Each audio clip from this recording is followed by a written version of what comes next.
Now, you guys may know the character of Rey from the sequel trilogy movies provided by both Rian Johnson and J.J. Abrams, and basically right now what's happening is Disney and Lucasfilm are finding avenues to bring that character back in a lot of different ways that fans would have never even imagined, that may come across as controversial to a lot of Star Wars fans that want to see something specific about the character.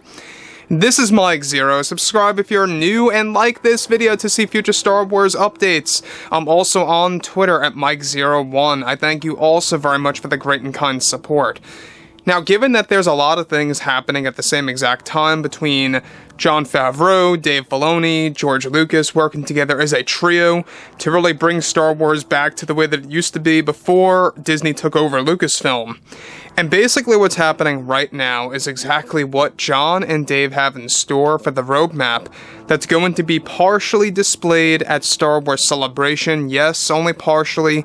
They dwindled down the number of announcements that will be made next month and are saving a lot of them for D23, some of the earnings calls by Disney, as well as a brand new event that's being put together for later this year into early 2024.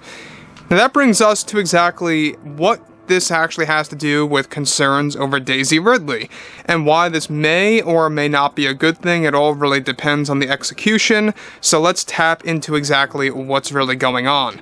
Now, we already know that Jon and Dave have been finding a lot of different ways to bring back Rey as a character in a post-Episode 9 era that's currently in the works.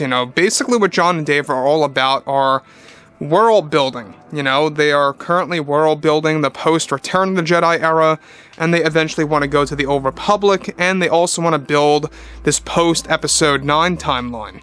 However, with actress Daisy Ridley actively in the talks with both Jon and Dave about the post-Episode 9 series, there is another show separate from that, however, that Daisy Ridley declined and absolutely did not want to sign on for, and is getting replaced as Rey with another actress that is being planned to be released sometime by 2025 or 26 at the latest.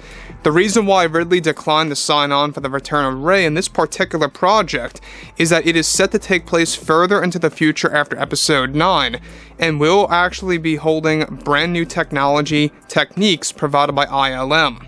The plan by Lucasfilm is to bring on actress Rachel Weisz to replace Daisy Ridley as Rey in full motion capture nature to portray an older version of Rey that has mastered herself as a Jedi with the new Jedi Order.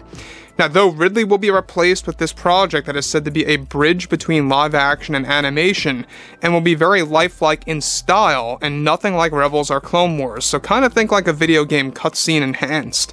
That's basically the type of animation style that they're aiming for. Moving on.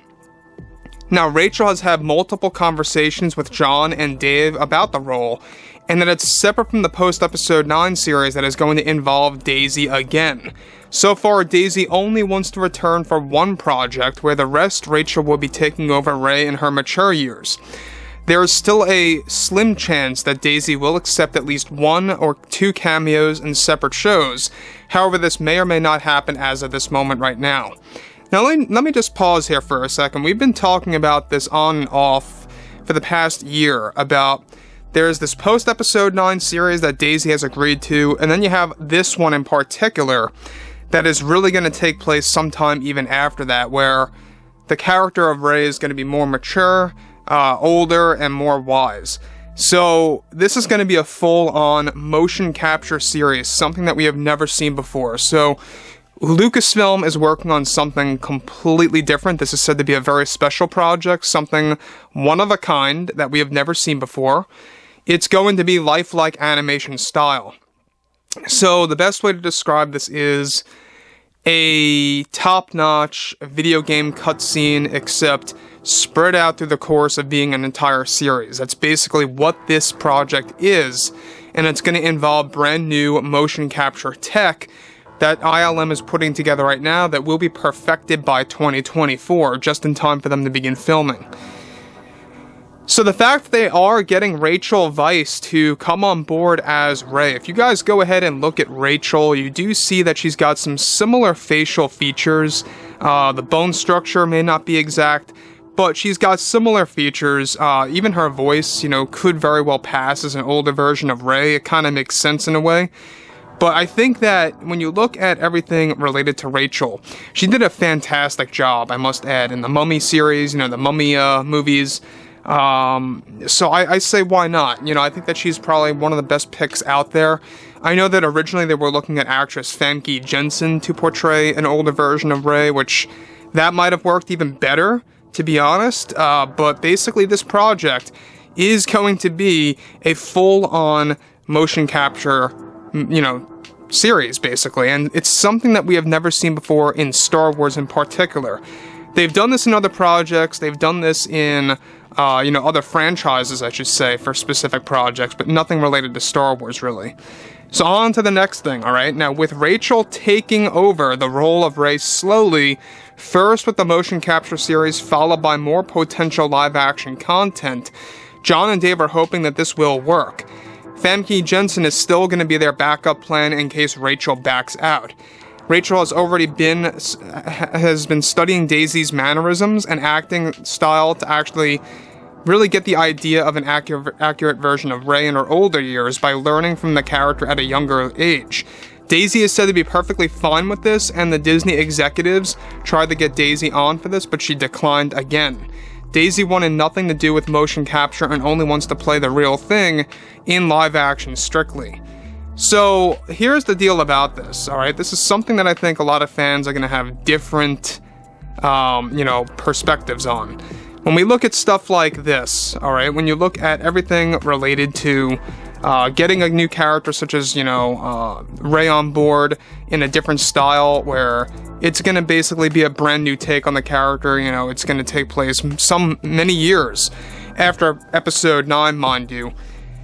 I don't mind a recast, it doesn't really bother me too much, and if anything, it might do more, you know, positive to the Star Wars community. I know that not everybody was a fan of the character of Rey or Daisy's take on the character. I will actually agree that Daisy as Rey is Rey, and she is modeled for the role perfectly. It's just that the writing wasn't on par well. That's all for JJ and Ryan to blame. You know, they really had a lot more opportunities to explore better dialogue and stuff like that. So it's really not Daisy's fault. You can really just look at the writers and Disney and Kathleen Kennedy, and what their aim was for Rey at the time wasn't really the best suited for the trilogy, in my opinion. So anyways, the fact that they are doing this is something that's really an eye-opener. The fact that they are embracing this recast. They have Rachel Weisz on board. The backup plan is Famke Janssen in case she backs down. So Famke Janssen, I think, is a better fit. That's just my own, you know, opinion on that. But Rachel's fine too. I'm honestly very interested to see how great this technology is going to be once they drop the show on Disney Plus. And maybe a far ways off anyways from release. But this is something that's going to be nothing like we have ever seen. It's going to be different than animation, different than live action, and all the like. So anyways, guys, you know, fill me in below in the comments what you all have to say about this, and if you guys did enjoy the content for today, make sure to drop a thumbs up on this video to support the channel. I thank you all so very much for the kind support, and I'll catch you guys next time.